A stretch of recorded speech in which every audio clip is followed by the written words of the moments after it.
Hello everyone, मैं रुद्रमूर्ति। इस lecture में आप सभी का स्वागत है। ये लेक्चर उन सभी के लिए बहुत इंपॉर्टेंट है जो रेंजर, एसीएफ, सीजीपीएससी का एग्ज़ाम की तैयारी कर रहे हैं। इसके पहले वाले वीडियो में मैंने गोली दर्पण में परावर्तन के बारे में बताया, उसको आप ध्यान से देखिए। उसको अगर आप देखेंगे तो यहाँ जो बता रहा हूँ वो काफ़ी कुछ क्लियर हो जाएगा आपको। तो अभी मैं जो आपको बता रहा हूँ वो है आपका किसी भी गोली दर्पण में प्रतिबिंबों का निर्माण। तो हेडिंग डाल लेते हैं हम लोग, गोली दर्पण में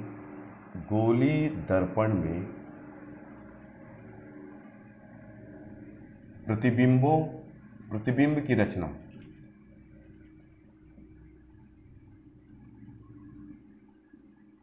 image formation by spherical mirror. ठीक है, जैसे कि इसके पहले वाले वीडियो में मैंने बताया, इमेज बनाने के लिए आपको केवल दो रेज की जरूरत पड़ती है, केवल दो किरणों की जरूरत पड़ती है। एक किरण हम क्या करते हैं, उस वस्तु से मिरर पर समानांतर आपतित करते हैं, यानी मुख्य अक्ष के समानांतर। तो जैसे कि इसके पहले वाले वीडियो में मैंने बताया कि जब भी कोई किरण मिरर पर पैरेलल गिरती है तो फोकस से निकल जाती है। अगर अवतल दर्पण है तो फोकस से निकल जाएगी, अगर उत्तल दर्पण है तो फोकस से बाहर जाती हुई प्रतीत होती है। ये मैंने इसके पहले वाले वीडियो में बताया था। उसके बाद दूसरा किरण किसको निकालेंगे, उस वस्तु से होते हुए वक्रता केंद्र से टकराएंगे। तो किसी वस्तु से जब कोई दूसरी किरण वक्रता केंद्र से होते हुए मिरर पर आपतित होगी तो वक्रता केंद्र यानी वक्रता केंद्र किसी भी गोले का सेंटर होता है, नॉर्मल होता है, यानी नॉर्मल से होते हुए आपतित किरण टकराती है। तो चूंकि नॉर्मल से होते हुए टकरा रही है तो आपतन कोण का मान शून्य होगा, तो परावर्तन कोण भी शून्य हो जाएगा। तो वो परावर्तित किरण उसी दिशा में वापस लौट जाएगी। उसके बाद हम देखेंगे कि परावर्तित किरणें कहाँ पर मिलती हैं। जहाँ पर दोनों आपस में मिलेंगी, इंटरसेक्ट करेंगी, वहीं पर उसका प्रतिबिंब बनेगा। बस इन्हीं दो चीज़ों के आधार पर आप किसी भी प्रकार के मिरर में प्रतिबिंब की रचना कर सकते हो। देखिए, मैं कुछ एग्जाम्पल के थ्रू समझाता हूँ। आपको याद करने की बिल्कुल आवश्यकता नहीं है। कभी भी परीक्षा में कन्फ्यूज़न होता है या आपने याद किया है वो भूल जा रहे हो तो तुरंत 1 मिनट लगेगा, आप रफ कॉपी में करेंगे, तुरंत पता चल जाएगा कि इमेज कहाँ पर बन रहा है। तो उसका तरीका क्या, देखिए। अभी हम जो बता रहे हैं अवतल दर्पण के बारे में बात कर रहे हैं। इसके बाद हम अवतल दर्पण, जैसे कि स्टूडेंट्स मैंने बताया, अवतल दर्पण को हम लोग क्या बोलते हैं, अभिसारी दर्पण। अभिसारी दर्पण, अंग्रेजी में इसको बोलेंगे concave mirror oblique converging mirror. तो ये जो तरीका है इसको बोलते हैं ज्योमेट्रिकल ऑप्टिक्स। हम किसी भी वस्तु से दो किरणों को लेंगे, उन दो किरणों से जो परावर्तित किरणें हैं उनका इंटरसेक्शन पॉइंट जहां पर होगा वहीं पर इमेज बनेगा। देखिए, पहला केस लेते हैं, जब वस्तु अवतल दर्पण के सामने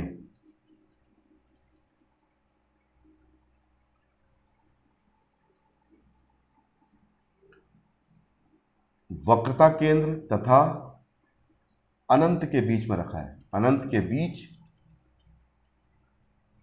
रखा है,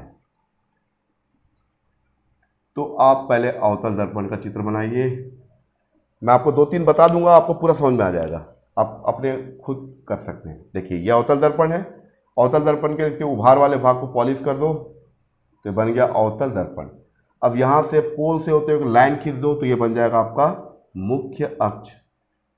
ठीक है, यहां पर मान लीजिए फोकस है, तो एक रिलेशन होता है कि फोकस और वक्रता त्रिज्या में क्या रिलेशन होता है।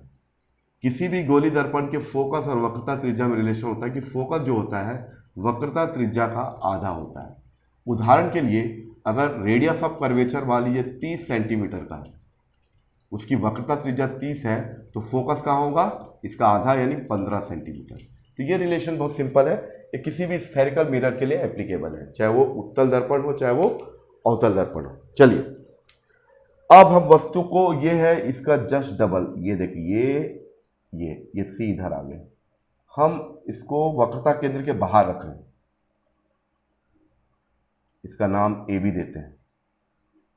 तो ए बी कोई वस्तु है जो इस दर्पण के सामने वक्रता केंद्र और अनंत के बीच में रखा हुआ है, यानी वक्रता केंद्र के बाहर रखा हुआ है, या अर्थात वस्तु वक्रता केंद्र के बाहर रखा है। तो पहला केस क्या है, way the object is the place between C and infinity और away from the centre of curvature. तो इमेज कहां बनेगा, तो आपको कुछ नहीं करना, केवल दो किरण भेजना है इस ऑब्जेक्ट से। ए भी एक ऑब्जेक्ट, इससे दो किरण भेजेंगे, एक ये सीधा ऐसा, ये सीधा टकराएगा इससे। तो जब भी कोई समानांतर किरण किसी मिरर पर आपतित होता है तो परावर्तन के पश्चात कहां जाता है, वो आपको मालूम होगा, ये फोकस से निकल जाएगा,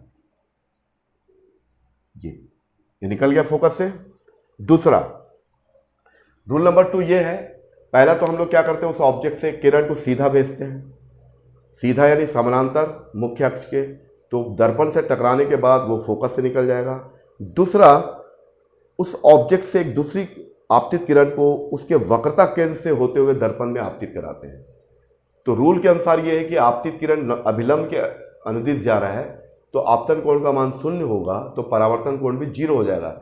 यानी जब कोई भी आपतित किरण अभिलंब से होकर किसी दर्पण पर टकराता है तो उसी दिशा में रिट्रेस या वापस चला जाता है, रिटर्न हो जाता है। तो ये रूल नंबर 2 है। तो अब चलिए इसी को यूज करते हैं। तो ये चलिए, ये इसको डॉटेड लाइन से पहले कर लेता हूं, ये ऐसा, ये ऐसा टकराया इस पर, ये टकराया, तो टकराने के बाद उसी दिशा में वापस चला जाएगा। ठीक है, तो ये पहली रिफ्लेक्टेड रे नंबर 1 इस आपतित किरण के करस्पॉन्डिंग ये परावर्तित किरण है, इस आपतित किरण के अनुरूप ये परावर्तित किरण है, रिफ्लेक्टेड रे नंबर 2। ये दोनों किस पॉइंट पर इंटरसेक्ट कर रहे हैं, इस पॉइंट पर। तो इस पॉइंट से होते हुए अभिलंब नॉर्मल ड्रॉ करो इस प्रिंसिपल एक्सिस से, तो ये बन गया बी डेस ए डेस। तो आपको याद करने की बिल्कुल जरूरत नहीं है। तो इसका मतलब क्या हुआ कि जब वस्तु अवतल दर्पण के सामने वक्रता केंद्र और अनंत के बीच में हो या वक्रता केंद्र के बाहर हो तो इमेज क्या क्या बनेगा, इसका की पॉइंट क्या है। पहली बात तो ये उल्टा बनेगा, प्रतिबिंब, image will be form inverted, उल्टा बनेगा। दूसरा, दर्पण के सामने बनेगा, in front of the mirror. तीसरा, वस्तु से छोटा होगा, वस्तु की तुलना में छोटा होगा।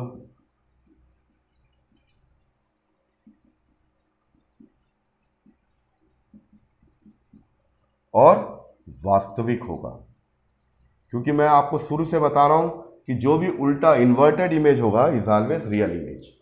जो भी उल्टा प्रतिबिंब बनता है वो हमेशा वास्तविक होता है। ठीक है, तो ये हुआ आपका अवतल दर्पण का। अब एक दो क्वेश्चन और बताता हूं कि आप ज्योमेट्रिकल ऑप्टिक्स के थ्रू कैसे इमेज बना सकते हो, तो ये तो आप याद करने की जरूरत नहीं है। अब चलिए दूसरा, ये आपने नोट कर लिया होगा। अब चलिए दूसरा नंबर,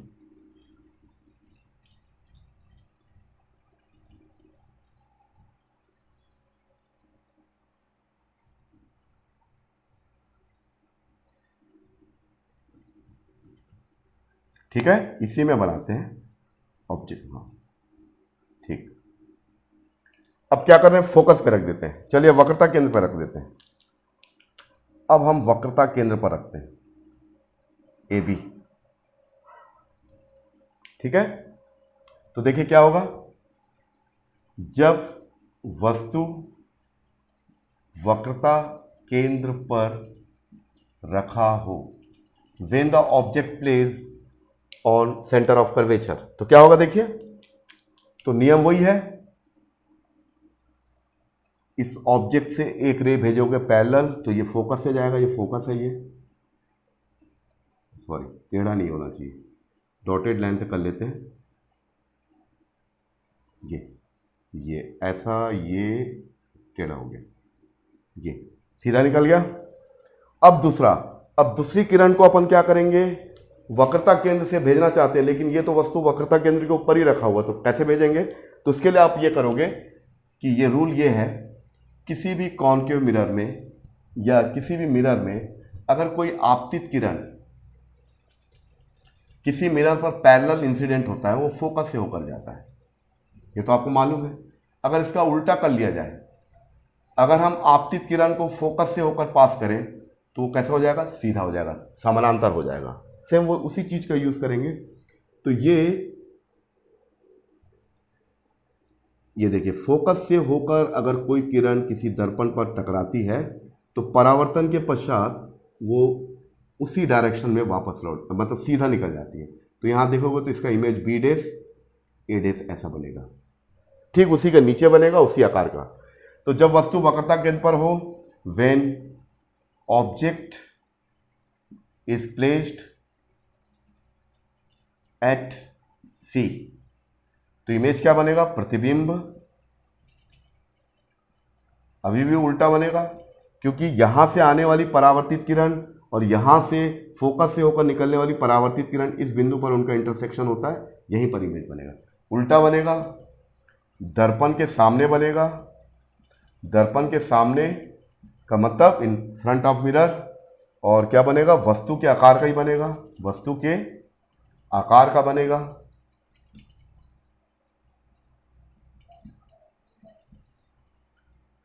और वास्तविक होगा। अब आपको तो मालूम चल गया होगा, जो भी उल्टा इमेज होगा वास्तविक होगा, ठीक है। अब चलिए, अब हम लोग जो है इस ऑब्जेक्ट को थोड़ा और अंदर लेके आते हैं। अब हम फोकस और वक्रता केंद्र के बीच में रखते हैं, ठीक है स्टूडेंट। इसको आप उतार सकते हैं, उतार लीजिए इसको।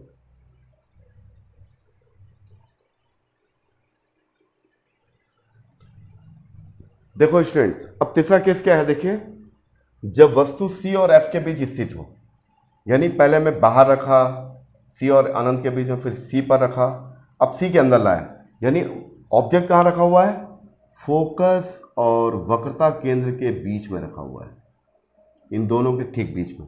यह है वस्तु की स्थिति। तो इमेज बनाने का रूल क्या है, पहली किरण क्या करेंगे, सीधा भेजेंगे, यहां से सीधा, तो परावर्तन के पश्चात ये फोकस से निकल जाएगा, ये बाहर निकल गया। दूसरा अपन क्या करेंगे, एक किरण इस वक्रता केंद्र से होते हुए वस्तु से निकालेंगे, ये दर्पण पर सीधा आपतित होगी। तो जैसे कि आपको मैंने बताया कि अब अगर कोई भी किरण सेंटर ऑफ कर्वेचर से टकराती है, आपतित होती, तो उसी डायरेक्शन में, उसी पाथ को फॉलो करते हुए रिटर्न हो जाती है, सीधा निकल जाती है।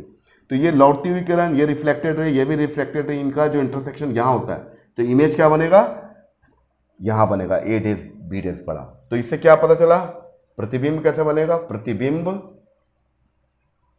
उल्टा बनेगा, दर्पण के सामने बनेगा और वस्तु से बड़ा बनेगा। वस्तु दर्पण के सामने,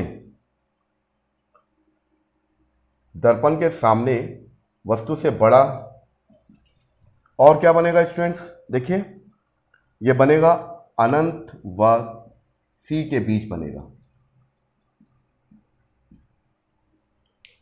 अनंत व सी के बीच बनेगा। तो आपको समझ में आ गई मेरी बात। और ये चूंकि उल्टा है तो क्या होगा, ये वास्तविक होगा।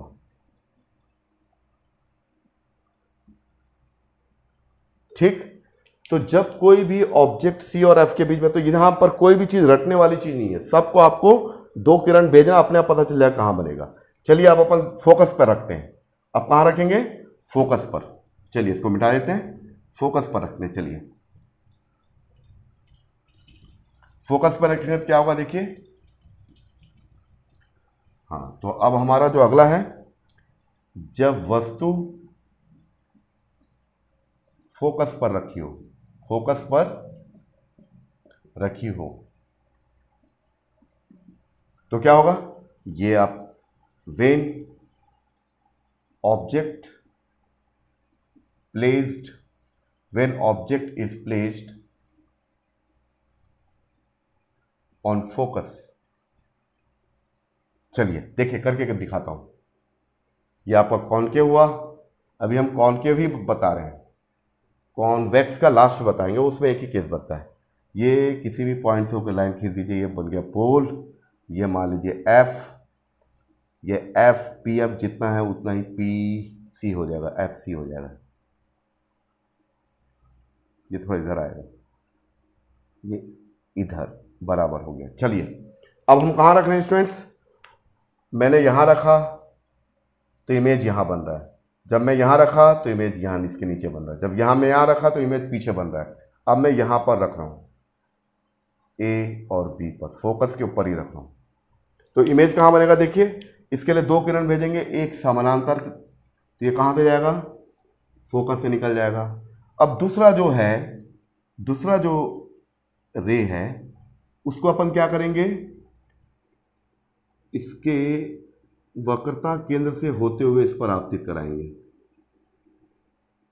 तो जैसी वक्रता केंद्र से होकर कोई आपतित किरण दर्पण से टकराएगी तो उसी दिशा में रिटर्न हो जाएगी। तो आप देखोगे कि ये ऐसा निकल जाएगा, ये दोनों एक दूसरे के समानांतर हो जाएंगे, यानी बहुत दूर जाके मिलेगा। तो इसको क्या क्या होगा देखिए, जब वस्तु फोकस पर रखी हो तो इमेज क्या बनेगा, अनंत दूरी पर बनेगा, अनंत दूरी पर बनेगा, वास्तविक होगा, अनंत दूरी पर जाके इंटरसेक्ट करेंगे, है ना, वास्तविक होगा, और क्या होगा, वस्तु की तुलना में थोड़ा बड़ा होगा, infinitely large image, infinitely large image, ठीक है। तो जब कोई वस्तु फोकस पर रखी हो तो उसका इमेज इन्फिनिटी, बहुत ही अनंत पर बनेगा, और वस्तु थोड़ा बड़ा, काफी बड़ा बनेगा, ठीक है। तो ये हुआ। अब हम इस फोकस के अंदर लेके आते हैं, क्या कर रहे हैं स्टूडेंट, फोकस के अंदर। तो चौथा पॉइंट लिख लेते हैं अपन। तो ये, इसमें कुछ भी चीज मैं याद करके नहीं बता रहा हूं, केवल आपको दो किरणें भेजना है। अब कहां रखा हो, जब वस्तु फोकस व पोल के बीच में रखा हो, पोल के बीच रखा हो, बीच रखा है। When object is placed between the pole and focus, तो ये सबको मिटा दीजिए। अब इसको उठा के यहां रखिए इसके अंदर, क्योंकि एक ही चित्र में अपन इसके लोकेशन को चेंज कर देते हैं। चलिए इसको मिटा दिया मैं, ये मिट गया, ये जो है आपका सी है। अब मैं यहां पर रख रहा हूं, देखिए स्टूडेंट, ये बड़ा इंटरेस्टिंग है, ये बहुत इंपॉर्टेंट चीज है कि जब किसी अवतल दर्पण में हमेशा इमेज उल्टा बनता है, सिवाय एक स्थिति को छोड़कर। कब, जब वो फोकस और ध्रुव के बीच में हो, उस कंडीशन में इमेज मैग्नीफाइड बन जाता है और दर्पण के पीछे बन जाता है। कैसे बनता है देखिए आप, हाँ, ए बी, यहां से एक किरण सीधा भेजेंगे तो ये कहां से जाएगा स्टूडेंट, ये फोकस से होकर निकल जाएगा, ये फोकस से निकल जाएगा, ठीक है। अब चलिए दूसरा, इस वस्तु से एक किरण मैंने ऐसा सीधा भेजा तो फोकस से निकल गया। अब ये इसका, ये सेंटर ऑफ कर्वेचर से होकर एक किरण भेज रहा हूं मैं, ये सेंटर ऑफ कर्वेचर से होकर एक किरण ये टकराया सीधा, ठीक है। तो परावर्तन के पश्चात क्या होगा, वो उसी दिशा में वापस लौट जाएगा, उसी दिशा में वापस लौट जाएगा।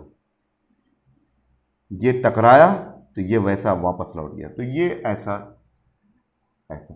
तो ये जैसे जैसे आगे बढ़े इनके बीच का दायरा बढ़ रहा है, मतलब यहां पर कहीं पर मिलेंगे नहीं है, ये इसका मतलब ये यहां पर कहीं पर इनका इंटरसेक्शन पॉइंट अपीयर्स हो रहा है, ये तो ये इमेज बनेगा, ये ए डेस बी डेस, ये ए बी का इतना बड़ा इमेज बना। देखिए स्टूडेंट, ये बड़ा इंटरेस्टिंग है। और इसी चीज का उपयोग जो डॉक्टर, जो डेंटिस्ट लोग होते हैं, डेंटिस्ट दांतों के चीज़ों को देखने के लिए करता है, जो कान के अंदरूनी हिस्सों को देखने के लिए जो डॉक्टर यूज़ करते हैं, जो वो इसी प्रकार के दर्पण का उपयोग करते हैं। तो अब आपको स्टार्टिंग में बताया था कि डेंटिस्ट जो है अवतल दर्पण का उपयोग क्यों करता है। जैसे ही आप डेंटिस्ट के पास जाओगे तो डेंटिस्ट आपका दांत को देखेगा, और अगर वो दांत उसके फोकस के अंदर लेके आता है, यानी दांत के लोकेशन को, यानी दांत को उसके फोकस के अंदर लेके आएगा, तो दांत काफ़ी बड़ा दिखता है, मैग्नीफाइड दिखता है। तो ये बहुत इंपॉर्टेंट है। इसके लिए क्या होना चाहिए, वस्तु जब एफ और पोल के बीच में हो, when the object is placed between the pole and focus, then क्या क्या होगा देखिए, प्रतिबिंब आवर्धित होगा, प्रतिबिंब आवर्धित बनेगा, आवर्धित यानी मैग्नीफाइड इमेज बनेगा, मैग्नीफाइड इमेज बनेगा। दूसरा, दर्पण के पीछे बनेगा, सीधा बनेगा। यहां सीधा क्यों बनेगा आपको मालूम है? क्योंकि एक्चुअली में ये परावर्तित किरणें कहीं पर मिलती नहीं है वास्तव में, बल्कि यहां से दूर से आती हुई प्रतीत होती है। तो इनको ऐसा ऐसे मिलाओगे, ये तो फटता जा रहा है फासला, इनको अगर आप मिलाओगे देखो ये कहीं पर मिल रही थी, तो जहां पर मिल रही थी वहीं पर इमेज बनेगा और सीधा बनेगा, सीधा। और सीधा का मतलब क्या होता है? आभासी। जो भी सीधा इमेज होगा, मैंने बताया आभासी प्रतिबिंब बनेगा। तो image will be form in the magnified. Image कैसा बनेगा? Image will be magnified and in behind the mirror, mirror के पीछे बनेगा, सीधा बनेगा, इरेक्ट होगा और वर्चुअल होगा। अब आपको स्टार्टिंग बताया था कि किसी भी चीज को अगर अवतल दर्पण से मैग्नीफाइड करना, आवर्धित करना, बड़ा करके दिखाना है, तो उस ऑब्जेक्ट को अवतल दर्पण के सामने फोकस के अंदर लेकर आओगे तो अपने आप बड़ा दिखता है। इसी चीज का यूज करते हैं डेंटिस्ट लोग या कोई भी डॉक्टर जो शरीर के अंदरूनी हिस्सों को देखना चाहता है, जैसे कान हुआ, गला हुआ, उनको देखने के लिए इसी प्रकार के दर्पण का इस्तेमाल किया जाता है। क्योंकि जैसी वो पार्ट उस मिरर के फोकस के अंदर आता है तो काफ़ी बड़ा दिखता है। तो अब आपको समझ में आ गया, याद करने की जरूरत नहीं है इसको। तो ये क्लियर हुआ। अब चलिए, तो इससे क्या पता चला कि अवतल दर्पण में या अभिसारी दर्पण में या कॉन्वेक्स मिरर या कन्वर्जिंग मिरर में इमेज क्या होता है? वास्तविक होता है। दूसरा, उल्टा होता है। लेकिन ये तमाम 99% केस के लिए। लेकिन जब वस्तु को F व P के बीच रख दिया जाए तो प्रतिबिंब कैसे बनेगा स्टूडेंट्स? आभासी। तो कन्वर्जिंग मिरर में केवल एक केस को छोड़कर बाकी सभी केसेस में इमेज कैसा बनता है? वास्तविक बनता है। केवल एक केस में जब हम फोकस के अंदर किसी ऑब्जेक्ट को लेकर आते हैं तो अवतल दर्पण के द्वारा उसका मैग्नीफाइड इमेज प्राप्त होता है और इसी का यूज डेंटिस्ट लोग करते हैं। अब हम उस पॉइंट पर आते हैं कि ऑटोमोबाइल्स कंपनियां साइड मिरर के रूप में किस प्रकार के दर्पण का उपयोग करती हैं और क्यों करती है, उसका जवाब इसके बाद आपको कॉन्वेक्स मिरर मिलेगा। तब तक आप इसको नोट कर सकते हैं।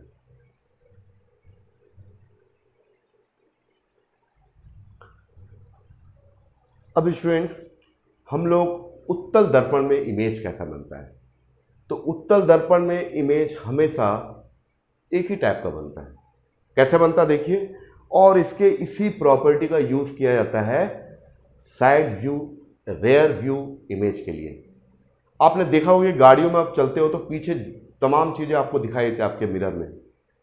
कितने बड़ा एक ट्रेन, कितना बड़ा ट्रेन होता है, लेकिन आपको उस छोटे से मिरर के अंदर पूरा ट्रेन दिख जाता है, बस दिख जाता है, ट्रक दिख जाता है, सभी चीजें दिखती हैं। तो ऐसा कौन सा मिरर है जो ऐसा काम कर सकता है? वो है कॉन्वेक्स मिरर या उत्तल दर्पण या डाइवर्जिंग मिरर। देखिए कैसे बनता है। तो यहां पर उत्तल दर्पण में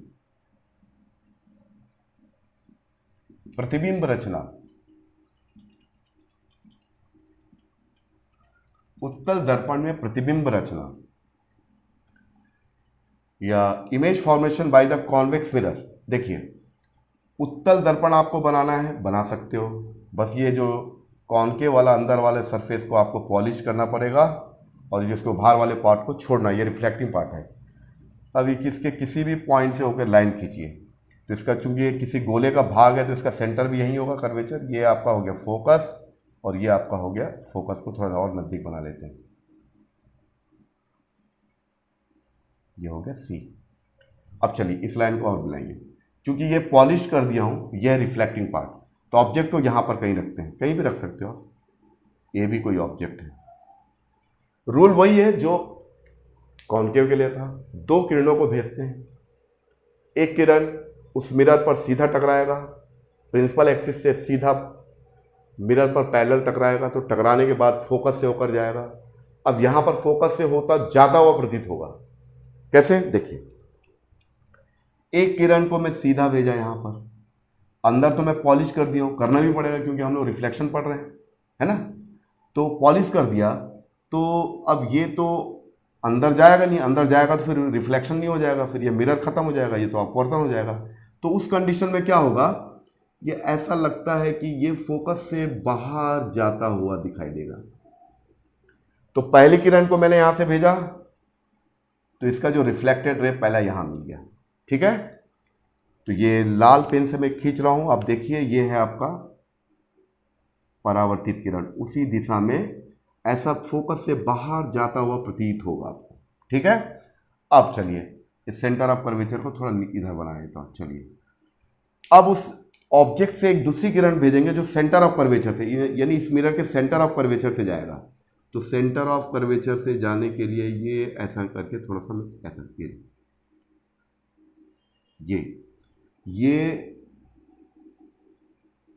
एक मिनट, बस एक ही टाइप का इमेज बनता है इसमें। तो ये देखिए, एक क्या किया, पहला वाला क्या किया, मैं इसके पैरेलल किया तो ये फोकस से बाहर जाता हुआ अपीयर हो रहा है, प्रतीत हो रहा है। दूसरा जो मैं इसके वक्रता केंद्र से होते हुए टकरा रहा हूँ, तो ऐसा लगा वक्रता केंद्र से बाहर जाता हुआ प्रतीत होगा, ये बाहर निकल जाएगा ये।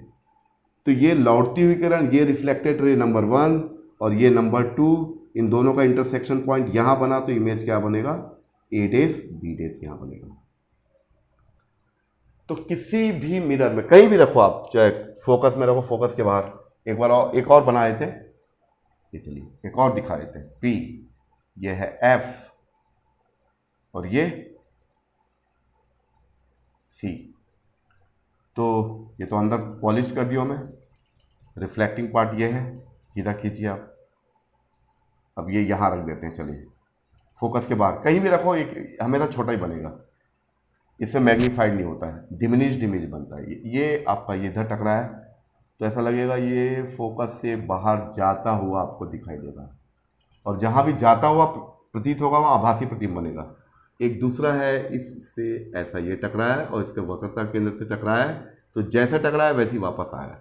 तो ये लौटती हुई किरण, ये भी लौटती हुई किरण, इनका इंटरसेक्शन पॉइंट यहाँ, तो A डैश B डैश यहाँ बनेगा, छोटा बनेगा।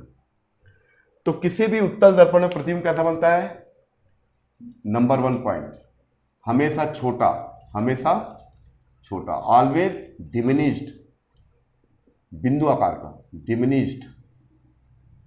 कैसा बनेगा, सीधा, इरेक्ट, सीधा इरेक्ट इमेज, और सीधा का मतलब आभासी। और कहां बनेगा, दर्पण के पीछे, बिहाइंड द मिरर। तो आपको समझ में आ गया स्टूडेंट, स्टार्टिंग मैंने बताया कि किसी भी अवतल दर्पण या उत्तल दर्पण का उपयोग हम अपने दैनिक जीवन में जो उपयोग करते हैं उसके प्रॉपर्टी के बेस पर करते हैं। तो ऑटोमोबाइल बनाने वाली कंपनियां, जितनी भी गाड़ियां हैं, उसमें जो साइड मिरर के रूप में जो दर्पण का उपयोग करते हैं उसका नाम है उत्तल दर्पण, diverging mirror. That is the most important question, ये परीक्षाओं में आता है। क्यों क्या आता है आपको समझा दिया, क्योंकि हमको इमेज कैसा चाहिए, हम जिस वाहन को चलाते हैं बगल में जो साइड मिरर है, हम चाहते हैं कि उसमें इमेज सीधा दिखे, उल्टा नहीं दिखे। पता चला कोई सामने आ रहा है स्कूटर वाला, उसका इमेज उल्टा दिख गया तो गड़बड़ हो जाएगा। तो हम चाहते हैं कि कोई भी इमेज जो है मुझे सीधा दिखे। तो सीधा इमेज कहाँ बनता है, केवल उत्तल दर्पण में ही सीधा इमेज बनता है, और छोटा बनता है, बिंदु आकार का, वस्तु की तुलना में काफी छोटा रहता है, और वस्तु की तुलना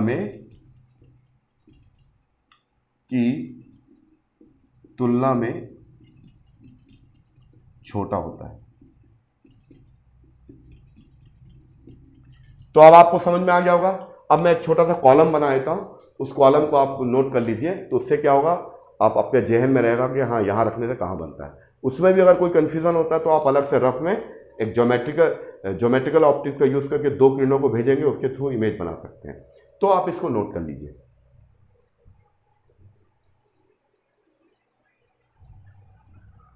देखिए स्टूडेंट्स, अगर आपको नोट्स बनाना है तो जो मैंने आपको समझाया उसको नोट्स के रूप में लिख सकते हैं। देखिए पहली स्थिति क्या है, जो मैंने आपको बताया था, यह अवतल दर्पण के लिए बताया जा रहा है, इसको आप नोट कर सकते हैं, नोट्स बन जाएगा। कि जब वस्तु वक्रता केंद्र और अनंत के बीच यानी वक्रता केंद्र के बाहर हो तो इमेज कहाँ बनेगा, वक्रता केंद्र और फोकस के बीच बनेगा, जैसे कि मैंने आपको दिखाया। और उसकी नेचर क्या होगा, इमेज का उल्टा बनेगा, और उल्टा का मतलब वास्तविक दर्पण के सामने बनेगा, वस्तु से छोटा बनेगा। तो पहला ये हुआ। जब हम वक्रता केंद्र पर रखते हैं तो क्या होता है, वक्रता केंद्र पर रखते हैं तो इमेज भी वक्रता केंद्र पर ही बनता है, उल्टा बनेगा, दर्पण के सामने बनेगा, वास्तविक बनेगा, वस्तु के आकार का बनेगा। जितना वस्तु का आकार होगा उसी आकार का बनेगा अगर हम वस्तु को वक्रता केंद्र के पास रखें। तीसरा क्या है, जब हम वक्रता केंद्र और फोकस के बीच में रखते हैं, फोकस के बीच में रखते हैं तो इमेज कहाँ बनेगा, बाहर पीछे, वक्रता केंद्र और फोकस के बीच बनेगा, वही उल्टा बनेगा, बड़ा बनेगा, ठीक है, बड़ा बनेगा, सॉरी ये इसका ये है।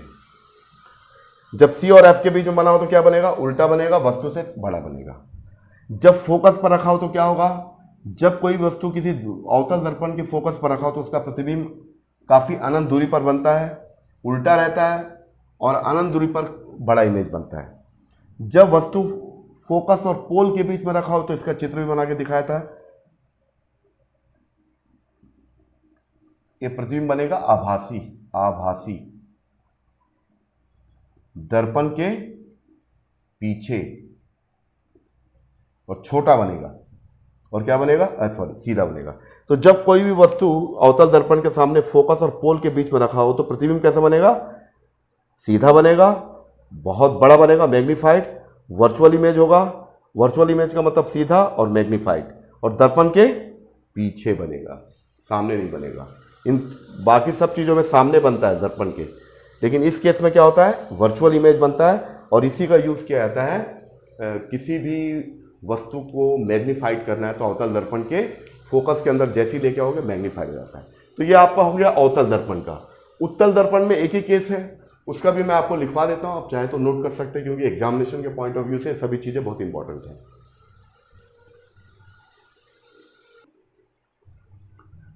चलिए स्टूडेंट्स, अब लास्ट में देखते हैं कि उत्तल दर्पण में क्या बनता है। इसमें दो ही स्थितियां होती है, जैसे कि मैंने आपको डायग्राम बताया था। ये देखिए, फिर से देख लीजिए, ये डायग्राम है, ये इसका पोल है, ये इसका फोकस है, ये इसका सेंटर ऑफ कर्वेचर है, वक्रता केंद्र है, और कहीं भी रखिए आप।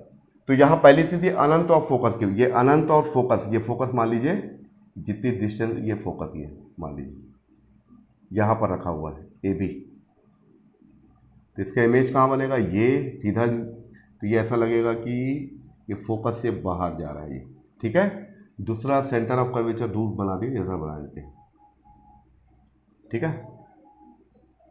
तो ये सेंटर ऑफ कर्व, ये ऐसा, तो ये सेंटर ऑफ कर्वेचर से ये, तो यहाँ इंटरसेक्ट हुआ तो ये ए बी, तो यही बनेगा। तो देखिए स्टूडेंट, किसी भी अवतल दर्पण में प्रतिबिंब का एक ही स्थिति होती है, इसमें दो स्थिति ली, एक फोकस का भी ले लिया मैं, अनंत और पोल के बीच में, अनंत और इस दर्पण के ध्रुव के बीच में रखा हो तो इमेज कहाँ बनेगा, इमेज बनेगा फोकस और पोल के बीच में बनेगा।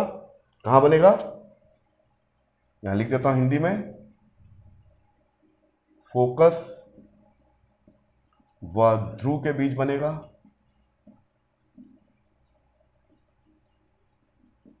बनेगा। और कैसा बनेगा, क्योंकि सीधा बनता है तो आभासी होगा, छोटा होगा। और अगर मान लीजिए इसी को इसके फोकस पर रख दिया जाए तो इमेज यहां क्या बनेगा, फोकस पर बनेगा। इसको भी करके दिखा देते हैं, चलिए। ये आपका, क्योंकि ये कॉन्वेक्स मिरर का लोगों को समझ में नहीं आता, ये फोकस है, ये फोकस यहाँ ले लिया, ये, तो ये ऐसा, और ये सेंटर ऑफ कर्वेचर है, तो ये ऐसा टकराया है,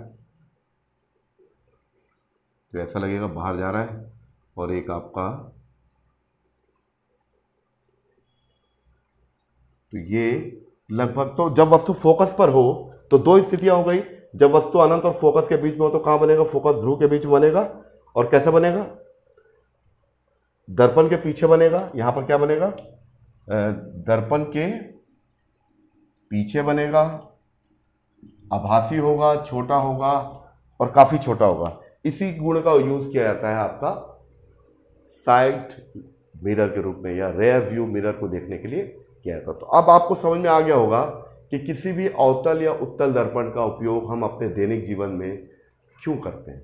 अच्छा, सोलार कुकर में रिफ्लेक्टिंग जो पार्ट होता है उसमें किसका उपयोग किया जाता है? अवतल दर्पण का। उसमें क्या होता है, ये देखिए, ये आपका मिरर है। ये कौन सा मिरर है? यह आपका अवतल दर्पण। अवतल दर्पण आपको मालूम है कि सूर्य से आने वाली किरणें जब इस पर टकराती है तो सूर्य से आने वाली किरणें, इसको यहां पर बना के समझाता हूं। ये देखिए, देखिए ये आपका रिफ्लेक्टर, अवतल दर्पण को उपयोग किया जाता है रिफ्लेक्टर में, अवतल दर्पण। तो ये तो बाहरी हिस्सा को पॉलिश कर दिया, तो ये तो सन से जो रेडिएशन आ रहा है ये ऐसा टकराती है तो ये फोकस, एक कन्वर्ज होती है किसी बिंदु पर, कन्वर्ज। ये तो किसी बिंदु पर कन्वर्ज होगा तो क्या होगा, वहां पर क्या होगा, हीट की इंटेंसिटी बढ़ जाएगी। और इसी का यूज करते हैं हम लोग सोलार कुकर पे करते हैं, जिसमें किसी भी चीज को गर्म करने के लिए तो बड़े बड़े रिफ्लेक्टर लगे होते हैं।